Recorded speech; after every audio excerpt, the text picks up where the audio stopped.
Researchers at Foundation Site 202 were going about their day as they would normally, or as normal as a day could be in the SCP Foundation. If anything, normality was abnormal for them.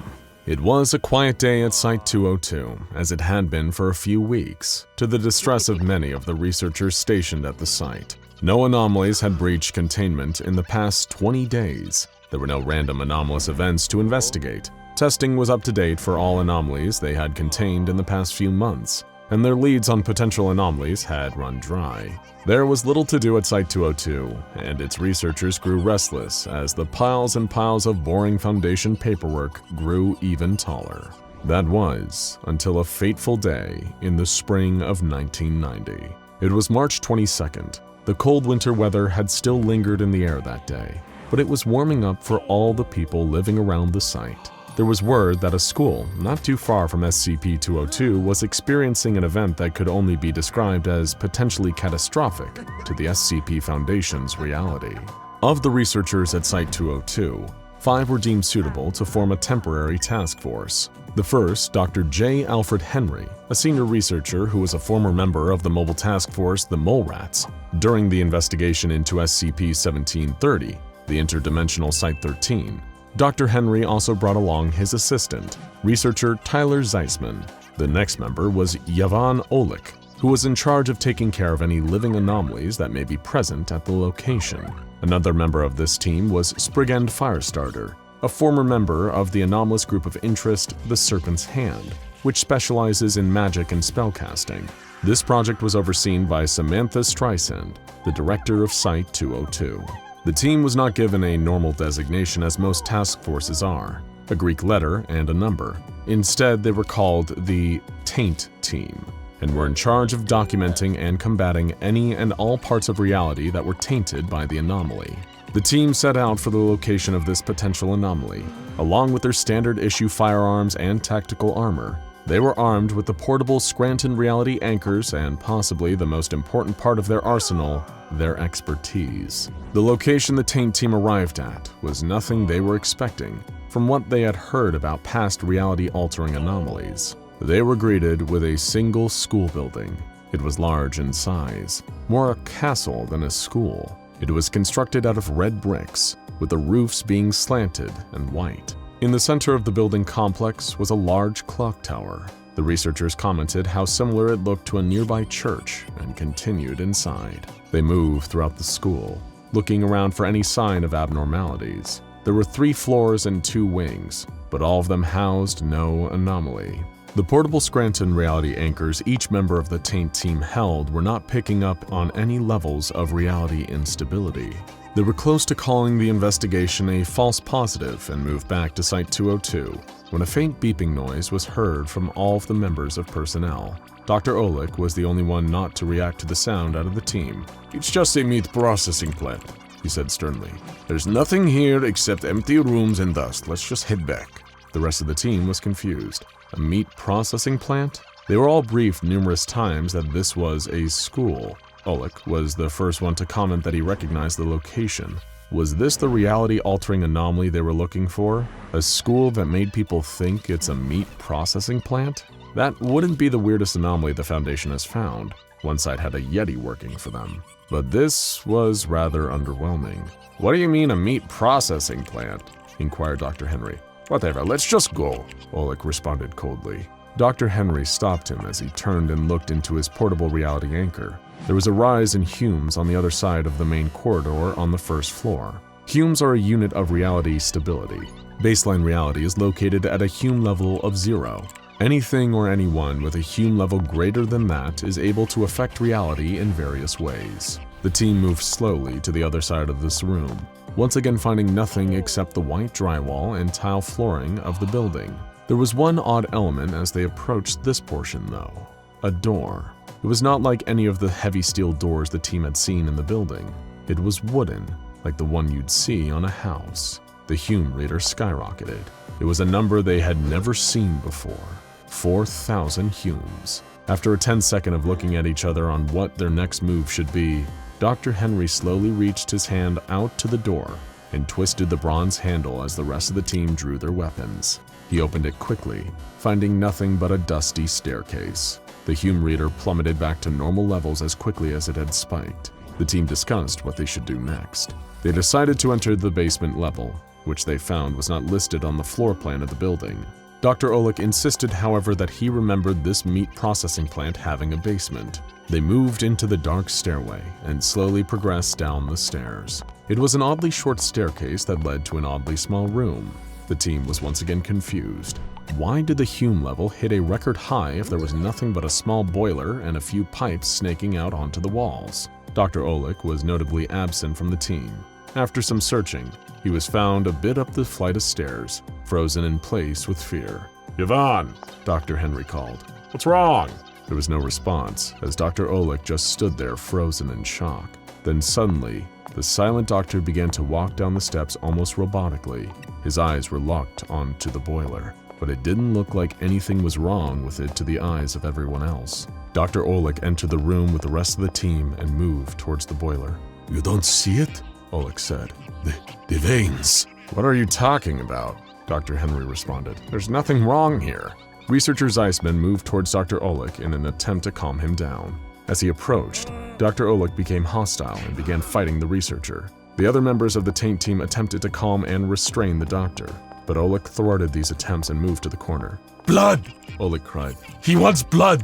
A lot of blood!" Dr. Henry began frantically radioing Director Streisand in an attempt to get more help, but as he did, Oleg cried out the word blood another time. A gunshot rang out. His body fell to the ground, but his blood did not. The blood of Dr. Oleg began flowing up the walls in a jagged pattern, then began to absorb into the concrete. Suddenly, the Hume levels spiked in the room, and the blaring alarms of the portable reality anchors were all that could be heard. The room switched in appearance. Attached to all four walls on the basement were hundreds of long, thick veins. They were red and black and purple, and dripped a syrupy liquid of the same color onto the ground. There was almost a foot of the liquid in the room, which the agents had been standing in without even knowing it. There was a mass slithering towards the corpse of Dr. Oleg. It was black and a deep red in color. It almost looked like a person, but it didn't move or act like one. The entity absorbed the body of Dr. Oleg into its central mass and began moving towards the remaining members of the taint team. The Foundation personnel yelled into the walkies that they needed to be evacuated immediately. They sprinted up the stairs toward the roof and out of the building. Just as they reached the rooftop, they heard a terrifying guttural, rumbling voice mutter the word, "More!" Their reality anchor's Hume readers then plummeted back to normal levels, and a Foundation helicopter arrived to evacuate them from the rooftop. The Foundation would designate this anomaly as SCP-5633. They devised a number of containment procedures to combat the anomaly.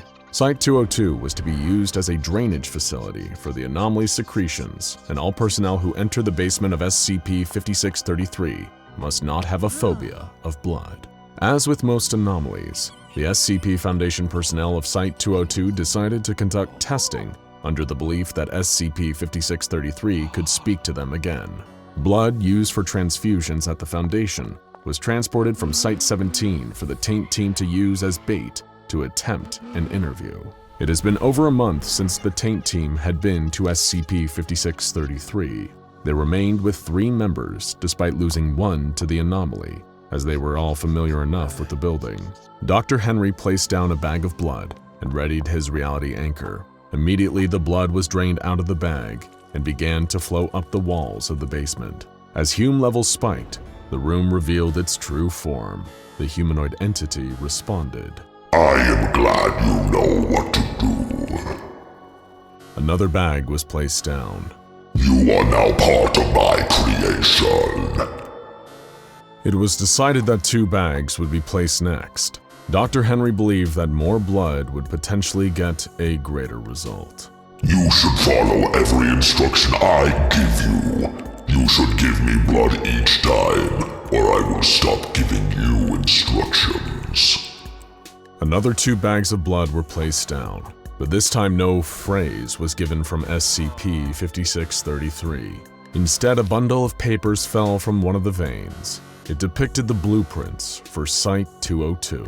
Whether this was a threat or a message, It did not matter to the personnel at Site-202 that was overseeing the project. They commanded that all of the Taint team were to return to base at once. While the SCP Foundation has ways to combat reality-altering events, they also have methods to look at alternate realities. As SCP-5633 is one of these reality-bending anomalies, it was decided a much more in-depth investigation was needed. It was found that in an alternate timeline, SCP-5633 was a meat processing plant that suffered a reality alteration. The Taint team in that reality had been trapped in the meat processing plant, only to fight and destroy SCP-5633. Somehow they were able to disconnect SCP-5633's control on them and the meat processing plant. Then overseeing researchers were able to attach SCP-5633 to various realities that were different from its own.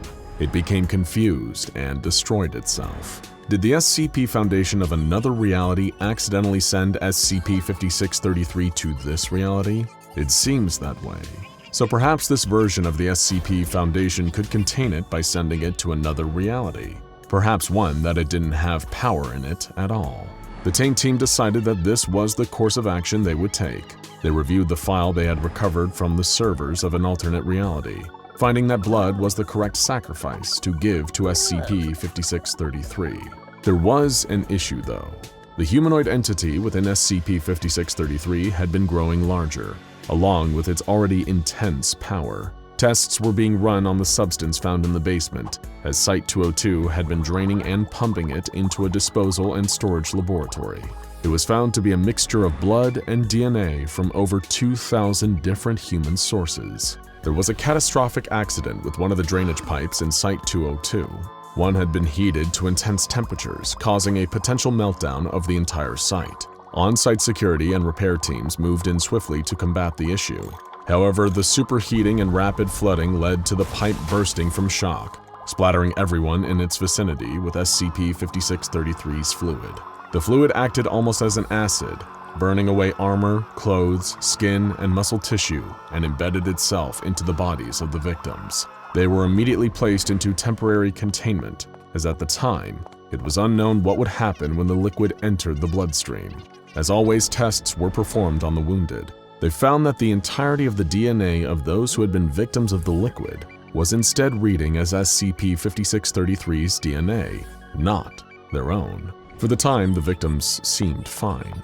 That was until a week later, when all the victims of this event were found dead in their cells with cuts on their wrists and throats. Logically, this would be the most efficient way to drain the most amount of blood out of their bodies in the shortest period of time.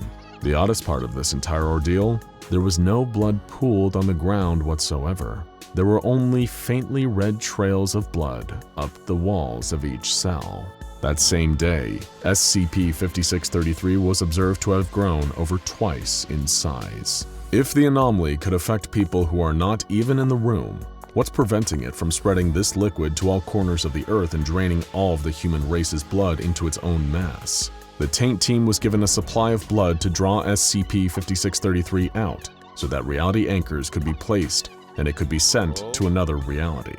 The plan was simple, with Dr. Henry and researcher Zeissman placing the blood bags down and communicating with the entity. Firestarter would place down 3 portable Scranton reality anchors to contain the entity for a time. The Taint team journeyed to SCP-5633, this time accompanied by Director Streisand. The site director believed that all the deaths caused by SCP-5633 were at her hand, as she had more than enough time to intervene, but didn't. This time she was ready to send this anomaly out of her reality by any means necessary. The brick wall of the school had gone from a nostalgic reminder of elementary school to a nightmare of dead colleagues and the potential death of reality. They were careful when they entered, despite knowing SCP-5633 was located in the basement. Everyone on the team was tense, but they knew they had a mission in mind. They were ready to die in the dark, if that meant everyone could live in the light. With a swift hand, Dr. Henry opened the door to the basement, and the 3 other members of the Taint team followed suit. The basement once again appeared to be normal. The team knew this was a false sense of security put in place by SCP-5633, so it could coil around them and drain their blood so it could grow in size and power. The first bag of blood was placed down. and the taint team was met with the voice of SCP-5633. I like to lie. The taint team was perplexed as the bag began to be drained of blood. What did SCP-5633 lie about? Another bag was placed on the ground, and Firestarter was commanded to wait. My creation was always inherent. Your assistance was never necessary. I told you, if you helped me, you would be saved. Dr. Henry, in a fit of confusion and rage, threw the rest of the bags to the ground. The only response he was given: I am lying to you. Suddenly, the Hume levels in the room spiked to 4,000. The room changed appearance again. Now, the taint team was almost drowning in SCP-5633's liquid. They tried to scream, but were only met with mouthfuls of the disgusting black and red mixture. As fast as the liquid appeared, it was gone, and so was the team. There was nothing but silence and the soft sound of slithering. Personnel at Site-202 realized about 1 hour later that something must have gone wrong with this investigation, and hastily traveled to SCP-5633. Over 50 members of various mobile task forces and security teams entered the school and its basement, only to be met with the disgustingly cruel fate of the taint team. SCP-5633 had reached a height of almost 20 feet. Dr. Henry's left arm and nose were seen floating in the middle of this mass. Half of Agent Firestarter's face was seen jutting out of what appeared to be the shoulder of SCP-5633. The legs of Researcher Zeissman were found at the lower portion of the entity, laying completely still other than randomly twitching. The head of Director Streisand was peeking out of the top of SCP-5633. Her eyes had been completely replaced with SCP-5633's veins, and she appeared to be crying the liquid constantly. It seemed that SCP-5633 had been influencing events from the beginning, from the death of Dr. Olick to the pipe explosion, to possibly even creating the entire narrative of being kicked out of another universe by an alternate Foundation. The SCP Foundation does know one thing for sure though. SCP-5633 requires a great amount of blood, and it just so happens human beings have a lot of it. Now go check out SCP-354 The Red Pool, and frightening Lost Ronald Reagan VHS tape you must watch, SCP-1981 and SCP-095, for more blood-curdling SCPs from SCP Explained.